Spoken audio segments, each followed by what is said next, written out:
e vai falar aqui no primeiro momento acerca do anjo do Senhor. O anjo do Senhor, aqui na página 36, tá ok? O anjo do Senhor, página 36.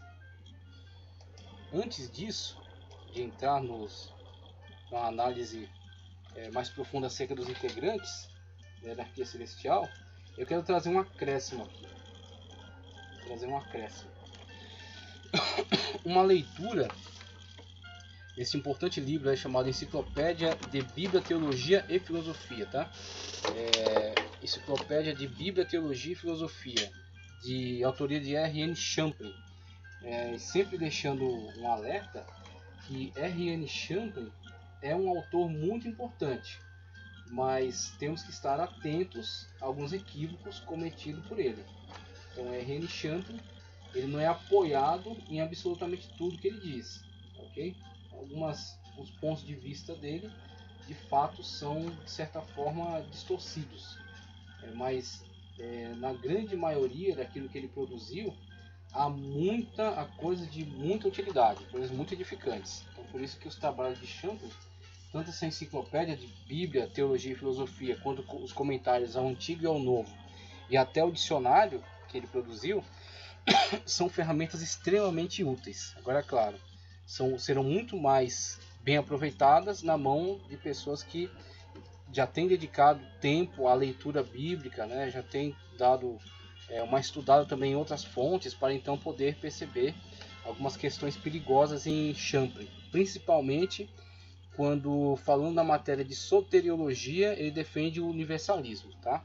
Então ele defende o universalismo, é um conceito soteriológico bastante controvertido, contraditório em relação àquilo que a Bíblia Sagrada afirma como verdade, mas no demais nós podemos aproveitar bastante daquilo que Champlin produziu. Então eu quero fazer uma leitura para vocês aqui na enciclopédia, nas páginas 172 e 173, tá ok? Páginas 172 e 173. Deixa eu só localizar aqui. Então, acerca da inexatidão do termo anjo. Inexatidão do termo anjo. Sempre lembrando que esse termo a gente pega de empréstimo, tanto da língua grega quanto da língua hebraica, né? O angelos do grego e o malak do hebraico. Então, página 172 de R.N. Champlin diz: a inexatidão do termo anjo, tá ok? Esqueci até de dizer, estamos no volume 1, tá? No volume 1. É provável que os mundos espirituais sejam povoados por muitos tipos e gradações de seres. Não há razão para supormos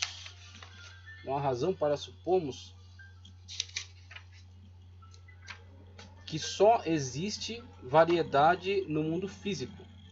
É difícil supormos que as dimensões espirituais tenham menos seres que a dimensão física. A partir dessa analogia que ele está fazendo aqui entre mundo espiritual e mundo físico, vemos que a sua ênfase é sobre a diversidade do mundo físico. Então temos diversos seres dentro do mundo físico, diversos tipos de seres, né? Temos mamíferos, répteis, temos aves, né? Temos diversos seres que compõem toda essa gama de seres do mundo terrestre. Então temos uma grande variedade de seres, diferentes tipos de animais, animal racional, homem, animais irracionais, dentro dos racionais diversas espécies. Ele fala, se há uma grande diversidade de seres diferentes, né, mas que compartilham de uma mesma realidade, a realidade do mundo terrestre, estão todos no mesmo ambiente, participando do mesmo mundo, e são tão diferentes, há tanta variedade, por que não entender da mesma forma que há variedade de seres no mundo celestial? É aí onde até Dionísio Pseudo-Areopagita, ele também caminha por essa linha de pensamento, dizendo que na verdade o termo anjo é um termo genérico. É como você dizer assim, trazendo aí para a nossa realidade, né? Só para tentar entender. É um exemplo bem simplório, mas só para tentarmos entender. Você dizer assim, existem muitos brasileiros. Tá ok, existem muitos brasileiros, né? Estamos aí num número bastante alto aí já de indivíduos, né? Então existem muitos brasileiros, tá? Mas se você quiser falar mais especificamente acerca deles, o que você pode dizer? Você pode dizer que há brasileiros de diferentes regiões. Então há nortistas, nordestinos, a pessoas do sudeste, a pessoas do centro-oeste e a pessoas do sul. Tá ok? Então, diferentes regiões. Mas se você quiser ser mais específico, você vai dizer a baianos, a sergipanos, com relação ao estado de origem, né? Cariocas, paulistas, gaúchos, tá certo? A pessoal da Amazônia, tá certo? Mineiros e por aí vai. Então você vai associar agora a brasileiros, também a brasileiros de diferentes regiões e dentre as regiões de diferentes estados. Tá, mas o que você pode falar mais acerca deles? Muito bem, dentro de um estado há diferentes etnias. Então você tem, mesmo sendo baianos, você tem baianos negros, brancos, pardos, tá ok? Baianos de origem nórdica, de olho azul, de origem indígena, né? Há muitos índios dentro do estado da Bahia também. Aí você está sendo mais específico, tá ok? Se você quiser cavar um pouco mais ainda, você pode dizer que há negros de origens, de ancestralidades diferentes. Então há negros que a sua origem é nigeriana, outros sudanesa, outros de Daomé e por aí vai. Então, se você quiser especificar mais, você pode aprofundar nessas distinções. Então, temos uma grande variedade, e essa variedade pertence ao ambiente terrestre. Aí Champlin, por analogia, diz: se há toda essa variedade de seres no ambiente terrestre, compartilhando a mesma existência, não só de seres humanos, mas entre também os animais irracionais, por que não entender que há também uma grande variedade no mundo celestial? E aí Dionísio Pseudo-Areopagita, que também foi um autor da Idade Média muito importante dentro da teologia, tanto a teologia mística quanto a hierarquia celestial, um livro dele que a gente vai citar aqui daqui a pouco, só sobre a hierarquia celestial, ele também é do mesmo entendimento. Olha, na verdade o termo anjo é como eu citei, o termo brasileiro. Tá? Então uma gama de variedades, todas debaixo do mesmo nome, brasileiros ou anjo. Então, dentre os seres angelicais, as hierarquias angelicais, há na verdade diferentes seres. Então, se disséssemos seres celestiais, talvez fosse melhor. Hierarquia celestial, porque dentro dessa hierarquia há anjos, há o arcanjo, que é um anjo líder, tá certo? Há principados, né? Potestades, dominações, tronos, querubins, serafins, ok? Então temos aí diferentes seres, e todos os seres podem ser chamados de anjos, de uma forma genérica. Mas talvez o termo anjo se aplique muito melhor àqueles que estão na base da hierarquia, e aquele que é o seu líder, o arcanjo, o anjo líder. Ok? Então temos aí essa proposta, né? Tanto de Champlin quanto de Dionísio, entendendo que, por exemplo, um serafim é muito diferente de um anjo. Inclusive, quando vemos aí a arte, quando vemos o conteúdo imaginário dos cristãos da atualidade, se você pedir, por exemplo, uma criança desenhe um anjo para mim, a primeira coisa que ele vai fazer é um ser humano dotado de asas. Mas será que todos os seres celestiais são dotados de asas? E na verdade temos aí também, já falamos disso, vamos falar um pouco melhor mais tarde. Será que seres espirituais precisam de asas como as asas de uma ave? Será que para que eles voem, né, eles precisam então dessa ferramenta, né, esse instrumento, precisam da asa, desse membro? Sendo que eles são seres espirituais, neles não incide a gravidade da Terra? Então temos aí, na verdade, quando a Bíblia quer falar para nós acerca de seres que não são do nosso contexto, que são de uma corte celestial, não do nosso mundo, de um mundo estranho a nós, ela talvez busque elementos da nossa realidade, transmita, né, coloque estes seres tipificados nesses elementos para então facilitar a nosso entendimento, para que seja cognitivo para nós possamos absorver, possamos organizar um conhecimento acerca desses seres que na verdade estão muito além da nossa compreensão. Então, um ser que voa necessariamente tem asas. Então, por isso que a Bíblia, ao descrever, né, apresenta para nós com asas. Mas, na verdade, esse ser em si, na sua própria natureza, não necessite delas. Porque não está dentro da realidade humana. Na realidade humana, para alguém voar, precisa de asas. Mas na realidade celestial, não são necessárias. Então, na verdade, é uma linguagem antropomórfica. ou seja, antropo-humanidade, esse mórfica, né, o morphos, transformar, formar. Então, transformar num homem, dar características cognoscíveis a um ser humano, para que então o ser humano possa entender, compreender, pensar acerca desse ser que não é da sua realidade.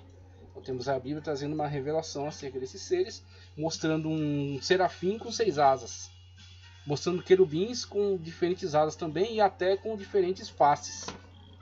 Serafim com 4 faces: boi, leão, homem e águia, no mesmo ser. E aí depois piora um pouco mais, mostra querubim diante do trono de Deus, visto por João, com olhos por dentro e por fora. Então tenta entender um ser com essas características. E pense na dificuldade de João para nos descrever. Então por quê? Essa é o máximo que ele conseguiu atribuir a este ser para nos comunicar alguma verdade. Por exemplo, de que esse ser possui um vasto conhecimento, tanto que eles vêm por fora e vêm por dentro. Talvez. É apenas uma aproximação para tentarmos entender alguma coisa acerca deles. Mas o que importa é, conforme Champlin está trazendo aqui, não pense que esses termos eles esgotam o conhecimento. Na verdade, eles são termos genéricos. Dentro de uma hierarquia celestial, você vai ter diferentes seres, com diferentes características, com diferentes funções, vivendo em diferentes realidades, compartilhando todos de uma mesma criação, de um mesmo ambiente, mas vivendo realidades distintas, com funções distintas, como são os seres aqui na Terra. Okay? O que eu tenho a ver com o chimpanzé? Que nós participamos de um mesmo mundo, nós estamos ligados ao mesmo ecossistema, somos seres vivos participando desse planeta, mas ele tem os assuntos dele, eu tenho o meu, então não estamos nos relacionando diretamente, mas estamos envolvidos na mesma realidade. Porque também os anjos têm, eles supõem aqui, né, ele faz aqui esta especulação, e eu creio que é bastante válida, de fato é uma possibilidade. Portanto, visto que falamos em seres dotados de alta inteligência, que têm interesses e missões espirituais, alguns dos quais entram em vários tipos de contato com os homens, então podemos usar o termo anjo como uma espécie de chavão. Essa é uma coisa bem genérica. Porém, cumpre-nos entender que há uma vasta realidade por detrás desta palavra simples, que ultrapassa toda a nossa imaginação. Então é interessante esse alerta que ele deu aqui, né? Essa dica, né? Essa sugestão que ele deu aqui para não manter a sua mente tão fechada com relação a definições, como se essa definição esgotasse o conhecimento. Mas na verdade, entender que essa realidade está muito acima da nossa, ela é muito diferente da nossa, que o nosso conhecimento dela é aproximado apenas, tá ok? E que existe dentro dela muitas realidades, muitos conhecimentos, muitos saberes que nós não alcançamos. Então temos que estar sempre atentos a isso. E como diz o texto em tela, alguns teólogos, entre eles R.N. Champlin, entendem que na verdade o termo anjo é uma designação genérica para os diferentes seres celestiais que habitam as cortes de Deus. Assim poderíamos entender que há, de modo geral, o imenso número de mensageiros divinos indistintamente chamados de anjos, ângelos, malak, bem como outros seres celestiais, tais como tronos, seres vivos, aqueles que João viu diante do trono de Deus, tá ok? Os zoin, né? Querubins, serafins, etc. Tá ok? Então é isso que temos que estar atentos a não nos limitarmos, não acharmos que nós somos sabidões, que nós entendemos tudo acerca disso, porque na verdade é apenas uma molécula, né, daquilo que poderíamos saber. Então, prosseguindo, e aí, qual é a importância do que estamos fazendo?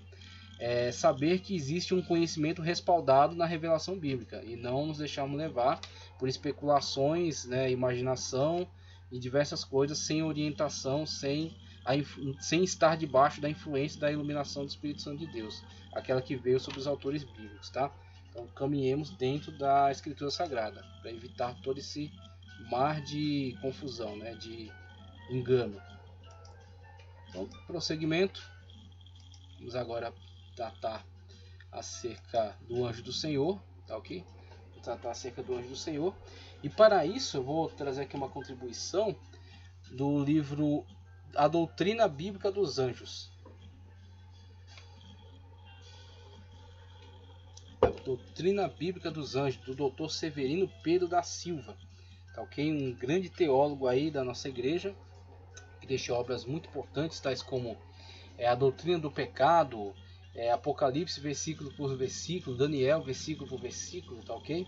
E tenho aqui em mãos agora a doutrina bíblica dos anjos, estudo sobre a natureza e ofício dos seres celestiais. Então Severino Pedro da Silva, na sua contribuição aqui acerca dos anjos, ele traz aqui na página 47 e 48, vamos encontrar aqui, página 47 e 48, acerca do anjo do Senhor. Vou fazer a leitura aqui para contribuir com o nosso conhecimento.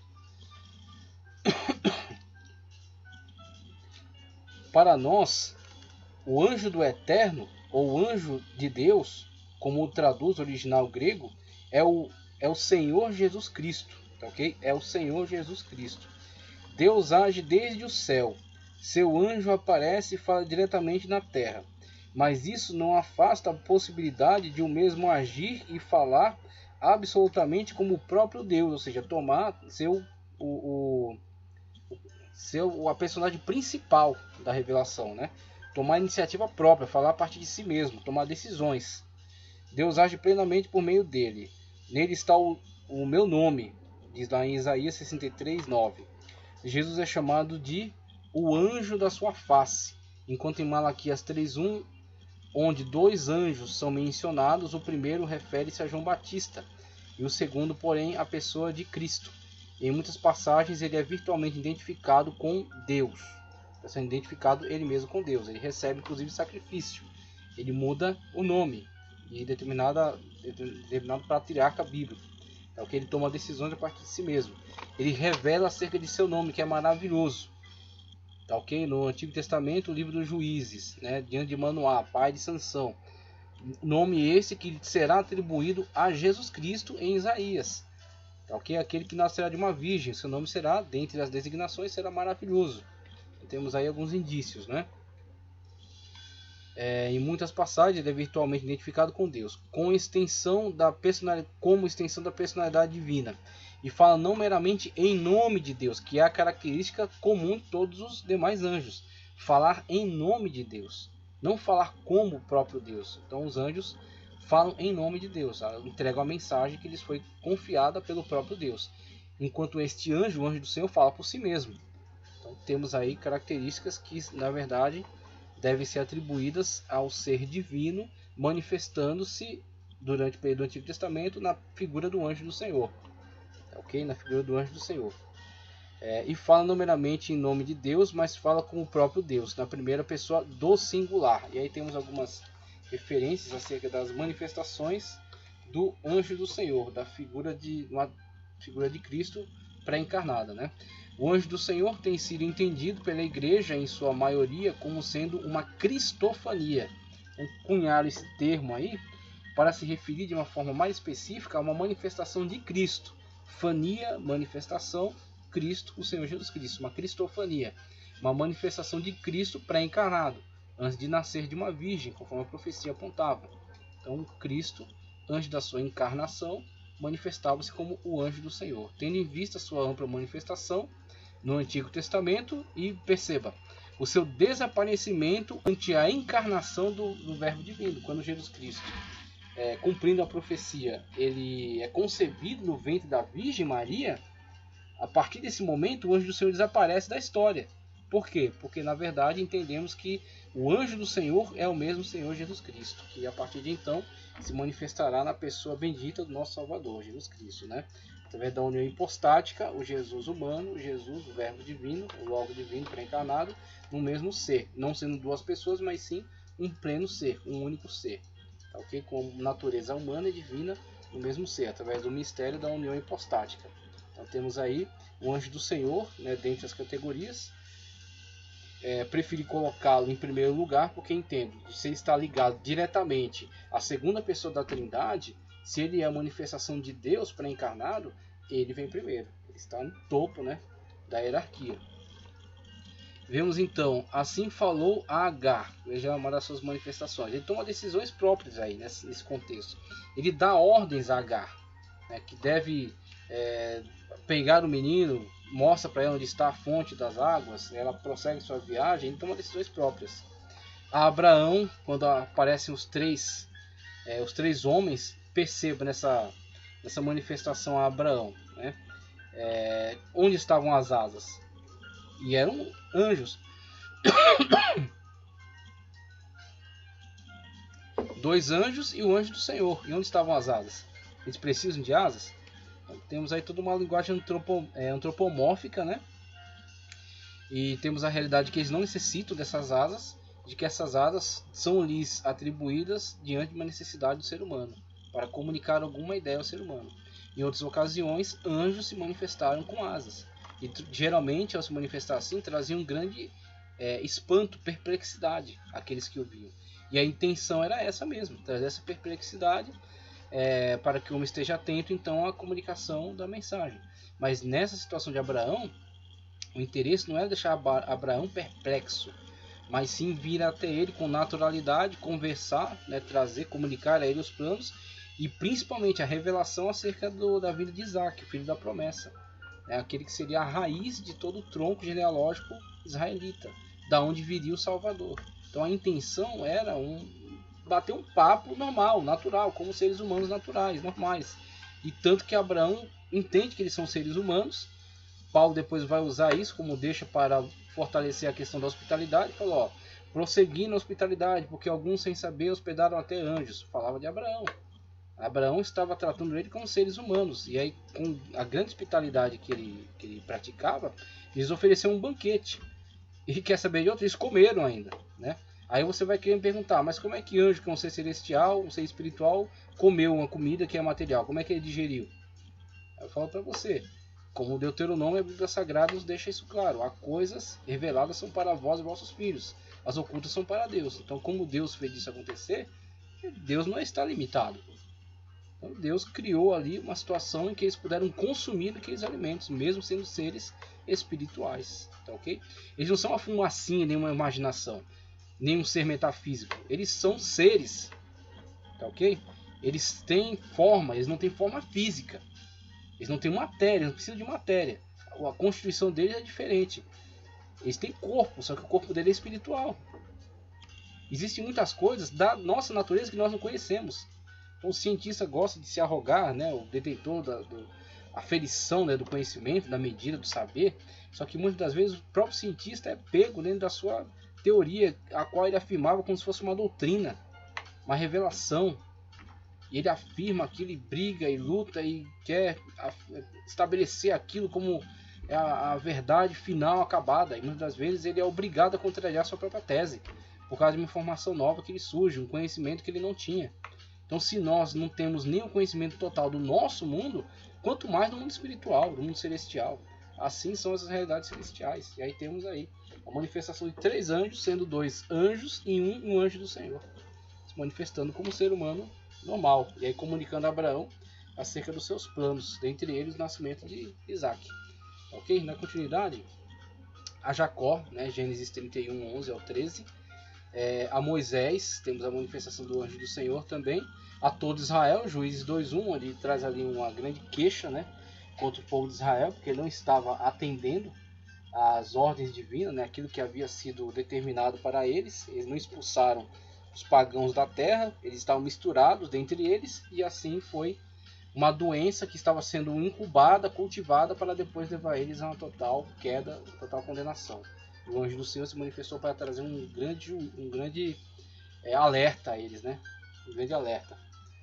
E finalmente, nas nossas citações aqui, a Gideão, poderíamos citar também a Manoá, né, ao pai de Sansão, também se manifestou de uma forma extraordinária. Mas terminamos aí com Gideão. Juízes 6:11. Juízes 6:11. Então temos aí a realidade acerca do chamado anjo do Senhor, uma manifestação cristofânica, como ele para de se manifestar depois da encarnação do Logos divino, tá certo? Na pessoa bendita do Senhor Jesus Cristo, que nasce da Virgem Maria. Então temos aí a pessoa do anjo do Senhor. Na continuidade, um quadro aqui que trata de uma forma geral acerca da hierarquia celestial. Então, dentro da hierarquia celestial, a partir da análise que nós fizemos, né, das referências bíblicas e também das referências de teólogos que defendem a ortodoxia bíblica, obtive, por exemplo, essa lista hierárquica do livro aqui Doutrina dos Anjos do pastor Severino Pedro, tá certo? Então, na página 66, ele sugere aqui esta hierarquia, que é baseada em três grupos, cada qual contendo 3 seres. 3 grupos, 3 níveis hierárquicos, contendo cada qual 3 seres celestiais. Essa hierarquia dele, ela caminha de certa forma em harmonia com a de Dionísio Pseudo-Areopagita. Dionísio também tinha esta visão acerca da hierarquia dos seres celestiais. E esta hierarquia, ela vai ter, como a gente colocou aí ao lado, ela vai ter alguns textos bem claros da escritura, bem explícitos, que falam acerca desses seres e a posição que ocupam, e vai ter algumas inferências. Em alguns pontos ela é bem explícita, em outros ela caminha dentro da inferência. Ok? Então é apenas um meio de tentarmos visualizar esta realidade. Ok? Isso aqui não vai interferir na sua vida de uma forma tão decisiva, por exemplo, na sua salvação. E aí temos esse alerta, inclusive estamos vivendo uma época maravilhosa, estudando aí um tema nesse trimestre da EBD extraordinário, muito proveitoso para todos, onde há a possibilidade de combater, fazer apologia. Inclusive Ezequias Soares, um grande apologista, participou da comissão de apologia da igreja e na comissão que produziu a Confissão de Fé da Assembleia de Deus, a Declaração de Fé. É um documento da igreja onde ela estabelece estabelece a forma como ela entende, as doutrinas bíblicas, se posiciona, não fica com essa coisa vaga, dependendo da revelação do líder ou da mesa diretora da torre de vigia, ou sei lá, de uma nova revelação. Então a coisa está definida ali, ó. É assim que entendemos a escritura, assim nós posicionamos em relação a ela, tá, ok? Algo definido, algo claro, algo à luz, tá, ok? Então esse trimestre é extraordinário. Nesse trimestre há a desmistificação em torno da questão do mapeamento espiritual, onde um missionário que abandonou, ele mesmo disse isso, eu não vou me recordar o nome dele, mas começava com James Ostrom, uma coisa assim. Ele declara, fonte aí do dicionário do movimento pentecostal, ele envia cartas do campo de missão onde ele trabalhava no interior da China. Ele diz que abandona a ortodoxia bíblica porque não estava funcionando e começou a adotar uma abordagem pragmática. Ou seja, aquilo que funcionar é o que é verdade.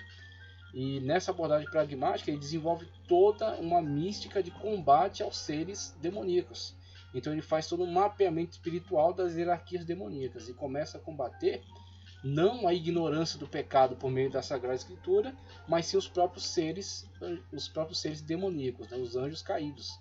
E aí ele entende que por meio de algumas práticas, alguns rituais, algumas declarações, alguns atos proféticos, ele consegue combater as cortes angelicais e demoníacas. Ele abandona a pregação ortodoxa e parte para uma guerra espiritual distorcida, uma guerra espiritual inventada, uma guerra espiritual produzida pela mente humana, e aprisiona as pessoas agora a este conceito, esse conceito místico, esotérico de guerra espiritual, que entrou na igreja e causou terríveis estragos e continua causando. Então a igreja precisa se manifestar em relação a isso. Então temos aqui uma análise acerca das hierarquias celestiais, com alguns textos explícitos e outros por inferência, mas em relação a todos eles dizemos, isso não interfere na sua fé. Você tem que conhecer, para você não ser enganado, principalmente para você não ser levado aí por ventos de doutrinas. Mas você tem que saber que esta hierarquia celestial, ela tem seu real valor dentro da administração divina. Você não vai interferir nisso aqui. Você não vai orar nem para serafim, nem vai pedir para que Deus envie um querubim, nem pedir para que os anjos tronos interfiram, nem o domínio, poder, autoridade ou principados, tá ok? Você não vai orar para o principado celestial, para que ele venha sobre o Brasil e elimine o principado das trevas. E nem você vai orar para que Deus coloque o arcanjo no púlpito, como algumas igrejas têm feito, e nem para que Deus coloque anjos aqui ou ali, porque você não manda no reino de Deus, tá ok? Você tem que ter essa compreensão. Alguns distorceram o entendimento acerca de ser filho de Deus e começaram a produzir um falso entendimento como se as pessoas fossem pequenos deuses, semideuses, né? Então esses semideuses que eles se entendem dão ordens no mundo espiritual. dão ordem das hierarquias celestiais, como se Deus fossem. Eles sopram no microfone entendendo que eles concedem o Espírito Santo. Ou seja, eles querem tomar o lugar de Jesus, que é o único que pode conceder o Espírito Santo, que sopra sobre os seus discípulos porque ele pode, que ele é a segunda pessoa da Trindade, é ele que envia o Espírito Santo, ele pode, nós não. Nós temos que entender qual é o nosso lugar dentro de toda a economia divina. Nós temos o nosso lugar, nós somos servos de Deus, nós somos filhos por adoção, participaremos de toda a realidade celestial por causa de Cristo, da sua misericórdia. Mas a gente não se tornou os bonzões do pedaço. Nós não mandamos, não é nossa alçada mandar sobre a hierarquia celestial, é o governo de Deus. Nós temos que nos comunicar diretamente com Deus através de Cristo. E Deus, na sua infinita misericórdia, no seu poder, na sua autoridade, né? Ele que vai definir o que será feito, como será feito e por quem será feito. Dentre os componentes da sua hierarquia, ele vai comandar. Não, você vai fazer isso aqui, você vai fazer outro, você vai acampar ao redor daquele que me teme e os vai livrar. Mas esta ordem vem do próprio Deus. A nós cabe obedecer a Deus, tá certo? Como Cristo falou, vós sereis meus amigos quando fizerem o que eu vos mando. Então nós temos que acatar a palavra de Deus sobre a nossa vida, andarmos, sermos, como Paulo falou, não vivo mais eu, mas Cristo vive em mim, manifestarmos a natureza de Cristo em nós, tá ok? Temos a mente de Cristo, certo? E andarmos conforme então essa orientação divina. E manifestarmos, testemunharmos, testificarmos acerca de Cristo aonde estivermos. E cooperará conosco a hierarquia celestial. Os integrantes colocados por Deus em cada função. Na função de nos guardar, na função de trazer revelações de Deus para nós, na função de trazer intervenções diretas de Deus, na cura, no livramento, nas manifestações sobrenaturais, tá ok? É Deus que ordenará que eles realizem estas tarefas, não nós. Então, trazendo um entendimento acerca dessa composição das hierarquias, temos aí, obviamente, no topo Deus Trino, né? Pai, Filho e Espírito Santo. Sabendo que a segunda pessoa da Trindade participou de manifestações cristofânicas através da figura do anjo do Senhor. Okay? Então é um ser diferenciado. É um ser diferenciado. É um ser que era, na verdade, uma manifestação do Verbo Divino pré-encarnado. Okay? Estava ligado à segunda pessoa da Trindade. Abaixo dele, como criaturas, seres criados, temos estas ordens aqui. Então temos, por exemplo, acerca dos serafins, dos quais falaremos melhor mais à frente. Então serafins, que pegando aí pelo termo, né, no dicionário etimológico, podemos ter alguns qualitativos, né, como por exemplo flamejantes, ou seres ligados a fogo, tá certo? Flamejantes ou queimadores. Então a tradução, que é difícil porque é uma palavra muito antiga, temos aí algumas possibilidades, tanto flamejantes, seres de fogo, seres iluminados, quanto queimadores, ou seja, ou eles são qualificados como seres em chamas, ou como seres que queimam a partir dessas chamas. Temos até, relacionado a isso, a única passagem bíblica que fala, o único trecho bíblico que trata acerca deles, lá em Isaías 6:2. Em Isaías 6:2, acima deles estavam os serafins, ou seja, os serafins estavam ligados ao trono de Deus, diretamente ligados ao trono de Deus. Tá ok? Quando fala acima, lembrando-se sempre que as traduções, muitas das vezes também são interpretações, por causa da dificuldade, da distância dos idiomas, de como as palavras são utilizadas em cada idioma, os adjetivos de cada uma. Então temos aí, por exemplo, os serafins é colocado aqui como estando acima. Mas se você analisar melhor, o hebraísmo presente aí nessa afirmação é como se os serafins estivessem no ponto mais próximo do trono, como que perante o trono. Você pensa no trono de Deus, você pensa na majestade divina, assentada no trono, tá certo? O Deus trino e uno, assentado no trono, e o ser que está mais próximo da sua glória, o serafim, os seres flamejantes. E esses seres flamejantes, um deles toma uma brasa com uma tenaz e toca os lábios do profeta, o purificando do seu pecado. Então, como o profeta havia afirmado, né, que é impuro e habita no meio de um povo de impuros lábios, ele foi purificado por essa intervenção desse ser celestial ordenado por Deus, que toca então na sua boca e purifica, o queima. O ser é flamejante e ele também toca na boca do profeta e queima, elimina o seu pecado. Vemos que interessante, né? Essa pequena manifestação bíblica é acerca desse ser, né? Bastante restrita, né? Um ser que não é muito falado acerca dele, mas esse pequeno trecho bíblico nos diz muito acerca desse ser.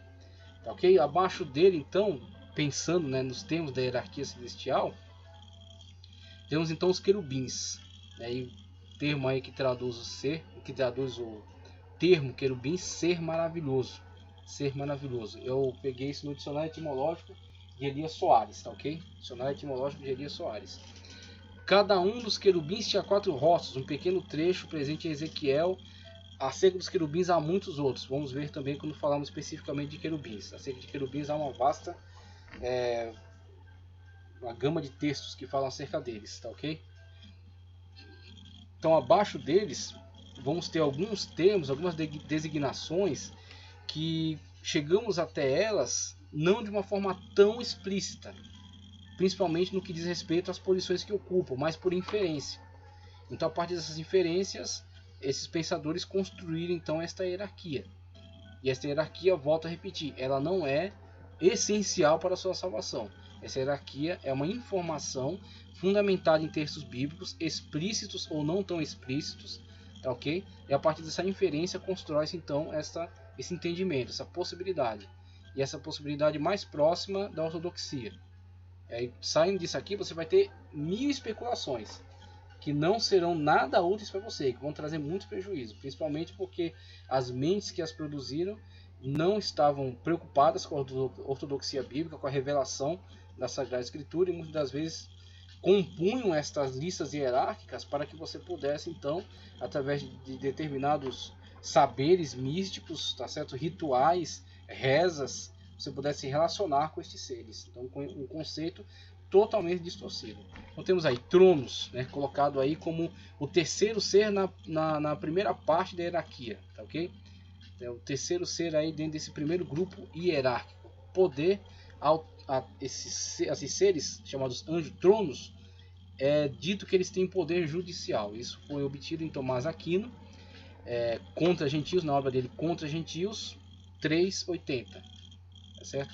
380. Então Tomás Aquino contra gentios, nesse local aí do seu livro, do seu trabalho, da sua obra, né? 380. Então é falado acerca deles que tem poder judicial.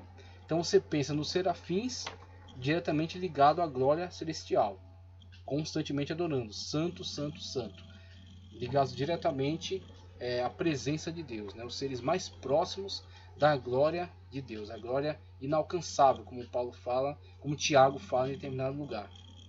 A luz